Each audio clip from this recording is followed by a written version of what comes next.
أعوذ بالله من الشيطان الرجيم بسم الله الرحمن الرحيم।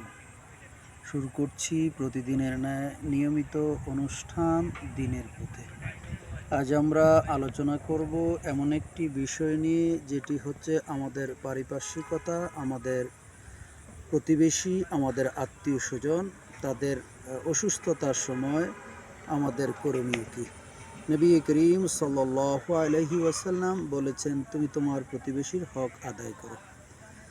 তন্মধ্যে প্রতিবেশীর হকের মধ্যে রয়েছে, যদি কোনো প্রতিবেশী আমাকে বিপদে পড়ে আহ্বান করে, তার ডাকে আমাকে সাড়া দিতে হবে। যদি আমাকে দাওয়াত দেয়, তার এই দাওয়াত কবুল করতে হবে। তো এরই মধ্যে রয়ে গেছে বিশেষ করে, যদি আমার কোনো প্রতিবেশী অসুস্থ হয়, তাকে দেখতে যাওয়া, তাকে অভয় দেওয়া, তার মাথায় কপালে হাত বুলিয়ে তাকে অভয় দিয়ে বলা যে আল্লাহর রহমতে সেরে উঠবেন। সর্বশেষ এই অসুস্থ ব্যক্তির কাছে দোয়া চাওয়া। নবী করিম সাল্লাল্লাহু আলাইহি ওয়াসাল্লাম বলেছেন, তোমরা অসুস্থ ব্যক্তির জন্য দোয়া করলে আল্লাহ তাআলা তোমাদের জন্য, তোমার দোয়া তার জন্য কবুল করবেন। আবার তুমি অসুস্থ ব্যক্তির কাছে দোয়া চাইবে, আল্লাহ তাআলা তার দোয়া তোমার জন্য কবুল করবেন। নবী করিম সাল্লাল্লাহু আলাইহি ওয়াসাল্লাম একবার একজন যুবক অসুস্থ এবং এমন জরাকীর্ণ হয়ে গেছে, তাকে দেখতে গিয়ে তার যৌবনকালে অসুস্থ হয়ে এসে এতটাই দুর্বল হয়ে পড়েছে, নবী করিম সাল্লাল্লাহু আলাইহি সাল্লাম তাকে পরবর্তীতে জিজ্ঞেস করলেন, তোমার কি হয়েছে, তোমার এমনটি হলো কেন? তুমি কি আল্লাহ তাআলার কাছে কোনো কিছু বলেছ? নবী করিম সাল্লাল্লাহু আলাইহি ওয়াসাল্লামের এই প্রশ্নের উত্তরে ওই লোক বলল যে, ইয়া রাসূলুল্লাহ, হ্যাঁ আমি বলেছি। আল্লাহ তাআলার কাছে আমি এই প্রার্থনা করেছি যে, আল্লাহ আমাকে তুমি আখিরাতের আযাব থেকে বরং দুনিয়ায় তুমি আমাকে কষ্ট দিয়ে নাও। নবী করিম সাল্লাল্লাহু আলাইহি ওয়াসাল্লাম বলল যে, তুমি এ কী করলে? অর্থাৎ নবী করিম সাল্লাল্লাহু আলাইহি ওয়াসাল্লাম এটাই তাকে বুঝাতে চেয়েছেন যে আখিরাতের একটি সেকেন্ডের আযাব যদি আল্লাহ তাআলা এই দুনিয়ার মধ্যে কোনো বান্দাকে দেয়, তার সইবার কোনো শক্তি নাই। তো তুমি খুব বড় একটা ভুল করে ফেলেছো। এই আখিরাতের শাস্তি ভোগ করা এই পৃথিবীতে তোমার জন্য একটি মুহূর্তের জন্য সম্ভব নয়, কারোর পক্ষেই সম্ভব হবে না। আখিরাতে এত কঠিন থেকে কঠিনতর শাস্তি হবে। সেই শাস্তি যদি আল্লাহ তাআলার কাছে দুনিয়ায় চাওয়া হয় যে, আল্লাহ আমাকে পরকালে ভালো রাখো, পরকালে শাস্তি দিও না, এই যা কষ্ট দেওয়ার এই পৃথিবীতে দিয়ে নাও, এই দোয়াটা যারা করে থাকেন, এটা একেবারে নিহায়তে ভুল দোয়া করে থাকেন। এই দোয়াটা আমি আপনাদের যেখান থেকে আপনারা আমাকে শুনছেন, আমাকে দেখছেন, আমার কথা শুনছেন, আমি আপনাদের কাছে বিনীত অনুরোধ করব। কারণ আল্লাহ তাআলার আযাব ও গজব, আখিরাতের আযাব ও গজব এক সেকেন্ডের জন্য সইবার মতো শক্তি পৃথিবীর কারো নাই। তাই আল্লাহ তাআলার কাছে দয়ার কোনো অভাব নেই, মায়ার কোনো অভাব নেই। অনেকে বলে, আল্লাহ তুমি আমাকে এটা দাও, এটা দিও না। এইটাও ভুল দোয়া। কারণ আল্লাহর কাছে কোনো অভাব নেই। আল্লাহ তোমাকে 10 লাখ টাকা দিলে পরবর্তীতে আবার 100 ওট দিতে পারবে না, এমনটা না। আবার কাউকে 100 খেজুরের বাগান দিলে পরবর্তীতে কাউকে 2000 খেজুরের বাগান দিতে পারবে না, এমনটা না। আল্লাহর কাছে কি নাই? অভাব নাই কোনো কিছুর। তো আল্লাহর কাছে যা আপনার দরকার তা চাইবেন। আল্লাহ আমি আর চাইবো না, আমার আর দরকার নাই, শুধু এইটা দাও তাহলেই হবে, এমনভাবে দোয়া করার দরকার নাই।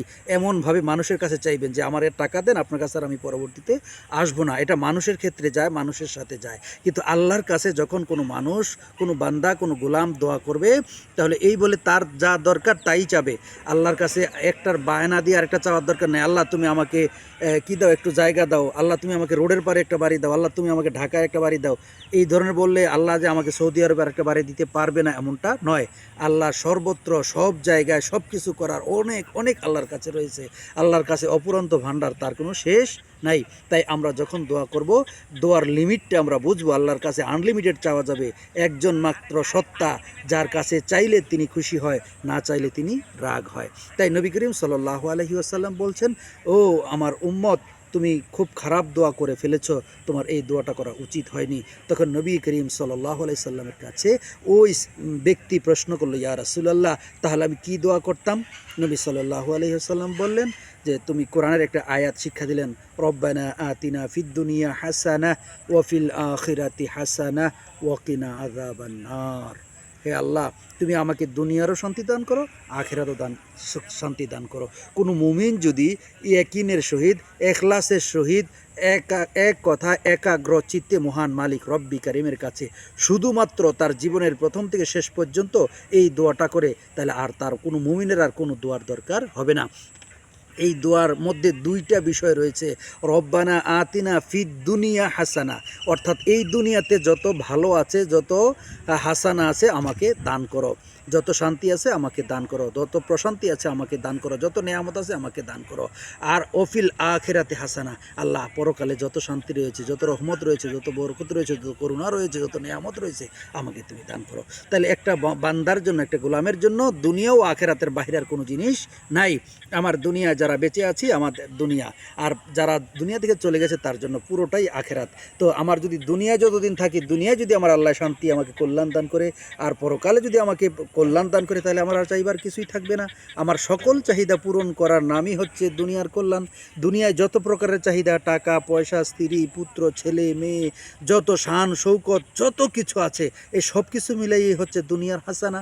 আর পরকালের হাসানা হচ্ছে মুক্তির হাসানা, জান্নাতের হাসানা, নেয়ামতের হাসানা। যত নেয়ামতের কথা আমরা দুনিয়ায় শুনি, সব নেয়ামতের কথা বলা হয়েছে হাসানা। তো এই হাসানার কথা বললেন কখন? নবী সাল্লাল্লাহু আলাইহি ওয়াসাল্লাম যখন রুগীকে চাইতে গেলেন, গিয়ে তার মাথায় কপালে হাত বুলিয়ে তার সুস্থতার জন্য দোয়া করলেন, তাকে জিজ্ঞেস করলেন সে কী চেয়েছে, মহান মালিকের কাছে যা চেয়েছে, তার যে দোয়াটা ভুল ছিল এই দোয়াটা শুধরিয়ে দিয়ে তিনি বললেন, তুমি কি দোয়া করো? রব্বানা আতিনা ফিদ দুনিয়া হাসানা ওয়া ফিল আখিরাতি হাসানা ওয়া কিনা আযাবান নার। আমরাও যদি তার উম্মত হিসাবে এই দোয়াটাকে একাগ্র চিত্তে আমি আল্লাহ রব্বি করিমের কাছে করতে পারি, তাহলে আল্লাহ যদি আমার এই দোয়াটা শুধু আমার জীবনে কবুল করে, তাহলে আমার গোলামি জিন্দি ধন্য হয়ে যাবে। দুনিয়ায় আমার শান্তি হাসানা দান করবেন, এবং পরকালে যদি আমাকে হাসানা দান করেন, আমি গোলামের জন্য আর কোনো কিছুর প্রয়োজন হয় না। আল্লাহ তাআলা যেন এই দোয়ার নেয়ামতটা, দুনিয়ার নেয়ামত এবং আখিরাতের নেয়ামত আমাদের সবাইকে দান করে, এই প্রত্যাশা রেখে আজকে এখানে শেষ করছি। আসসালামু আলাইকুম ওয়া রাহমাতুল্লাহি ওয়া বারাকাতুহু।